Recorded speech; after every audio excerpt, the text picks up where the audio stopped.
Hi everyone, welcome back to my channel. This is Kat.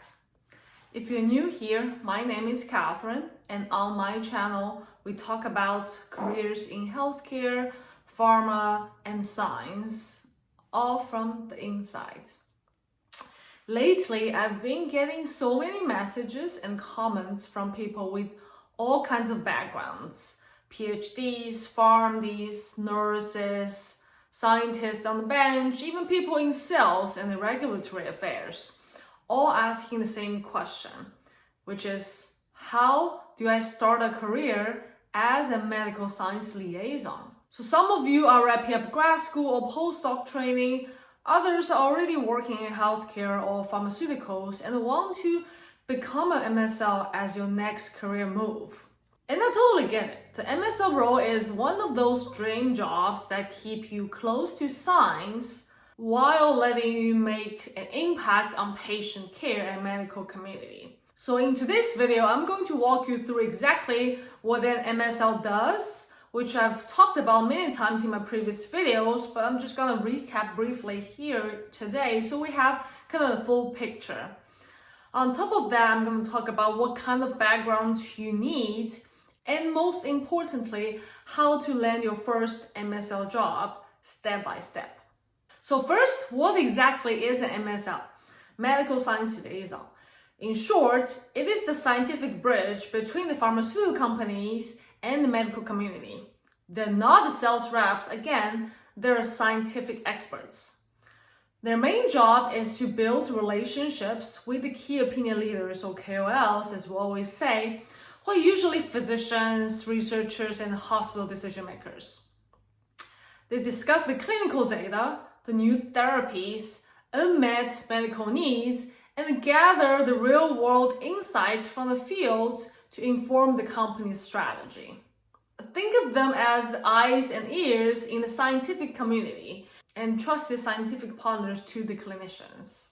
And MSL's typical day might involve the meeting with doctors to discuss a new clinical trial results, presenting data at a medical science conference, training internal teams on new drug mechanisms, or responding to scientific questions from the healthcare providers.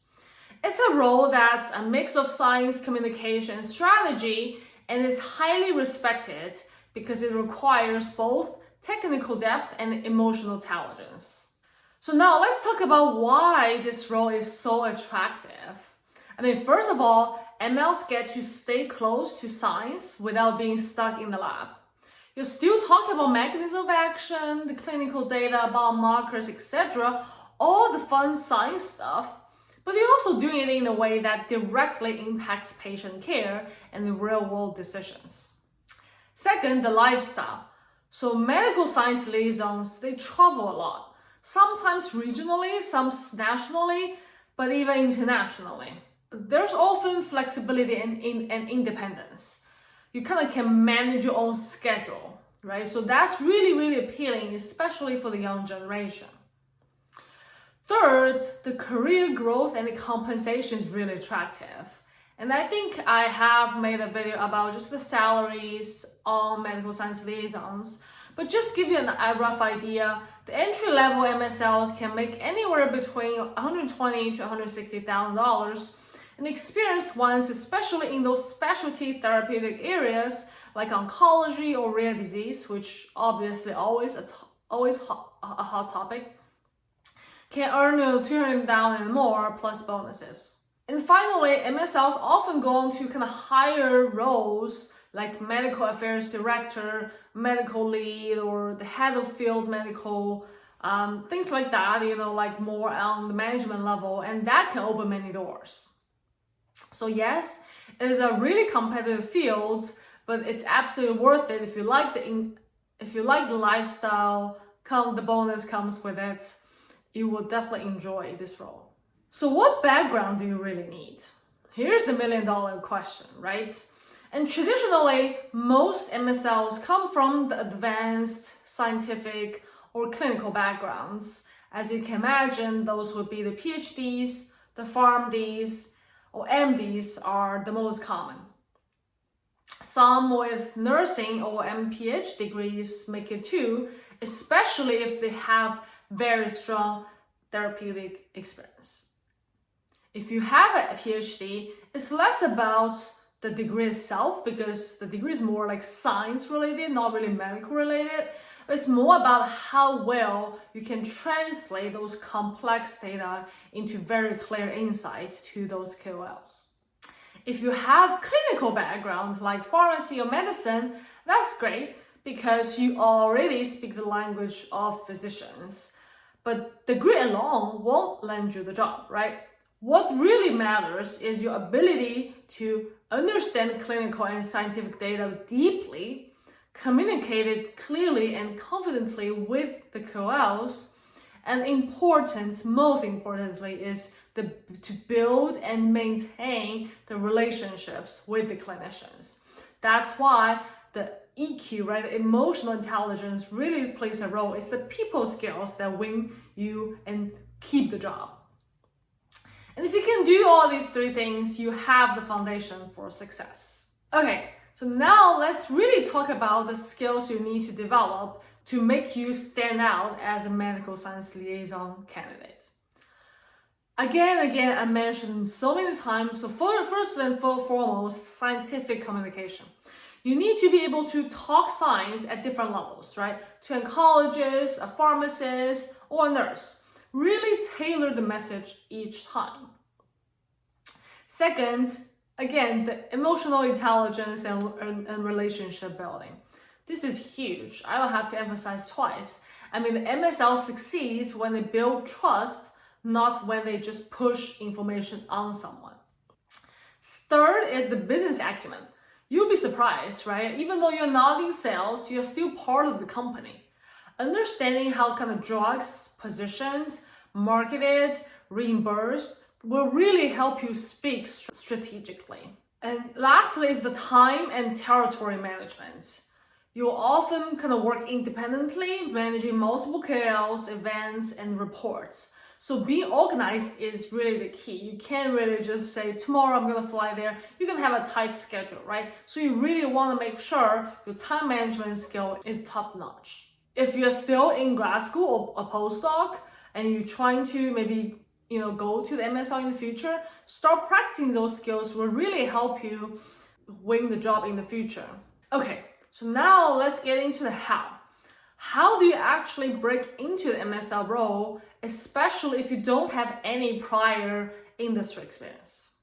So I laid out a roadmap for you guys, and if you just follow this step by step, you will get a job, okay? So step one is really to understand the therapeutic areas. Most MSLs, they specialize, right? Oncology, immunology, neurology, rare disease, you name it. Pick one or two areas you're most passionate about. Not just because, oncology is hot, you want to go there, of course, you can do that as well. But really something that you're passionate about, and start reading those clinical trials, the FDA press release, conference abstract in that field. Really become an expert in that field. What drugs are out there, what company make those drugs, why they are good or bad, right? Then, step two, build your professional brand. Update your LinkedIn profile, make it really clear that you're transitioning into the medical affairs. Highlight your scientific communication skills, publications, and any presentation experience. And engage with contents from MSLs, the recruiters, and companies, right? You want to use those professional platforms to build that visibility. Those really matters when you actually apply to those jobs. Step three, get some exposure to the industry. If you can, do an industry fellowship, do a consulting project, have an internship on advisory. Even just volunteering at medical congress or joining professional groups like the MSL Society can help you network and understand the field. At the same time, don't forget, next step, tailor your resume, okay? A big mistake new applicants make using an academic resume. Academic CV or resume, whatever you call it, is different, okay? MSL resume should be 1 to 2 pages and focus on relevant achievements. What are the relevant achievements, you ask? Those will be to summarize the complex data to non-scientific audience. If you have any experience leading collaborations with clinicians or researchers, and any relevant experience presenting at conferences to demonstrate your presentation skills, your people skills, and of course, lastly, your strong expertise in certain therapeutic areas, right? All of those are gathered from your previous experience that you mentioned in your previous steps. Make sure you actually quantify, translate what you've done, not just list a laundry list. Step 5, what I think is really important is also network, okay? Network. Most MSL roles are filled through networking, okay? Connect with current MSLs on LinkedIn again, very politely, ask for informational interviews, learn from their journeys, and in the end, ask if they could refer you. Sometimes you might have to wait a couple months before doing that, but that's okay. That's always part of the process, okay?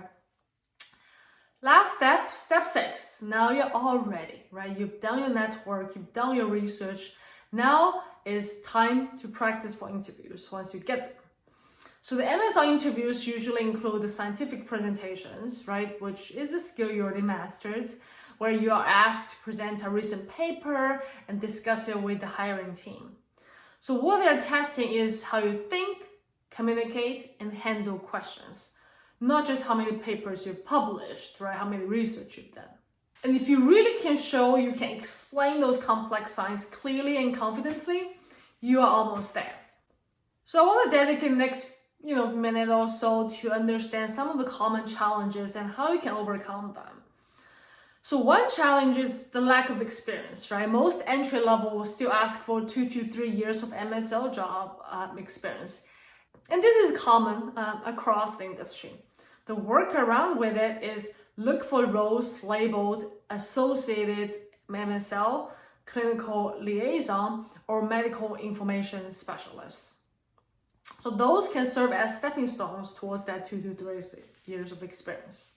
Another challenge is potentially the role that you're interested has a mismatch of your therapeutic areas of focus. So let's say if your PhD is in microbiology, but the job is in oncology, right? You need to bridge that gap, okay? So like I said, go back to that step 1 of the how. Start reading the oncology field research papers, understand the drugs out there, follow the key opinion leaders, and learn the language.